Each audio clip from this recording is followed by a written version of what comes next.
મને standing chairman એવું કહેતા હતા કે ભાઈ 1400 કરોડ રૂપિયાના કામ તો અત્યારે ચાલુ છે. 1400 કરોડ રૂપિયાના કામ. ભાવનગરના ઇતિહાસમાં કદાચ પહેલી વખત આટલા કામો, ને હજુ કંઈ કામ બાકી હોય તો લિસ્ટવાર તમે મોકલાવજો, અમે પૂરા કરી આપીશું તમને.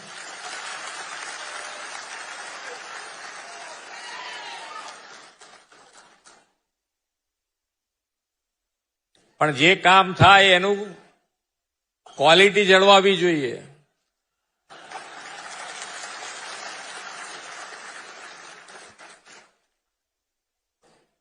નહીતર એક વર્ષે કરીએ અને બીજા વર્ષે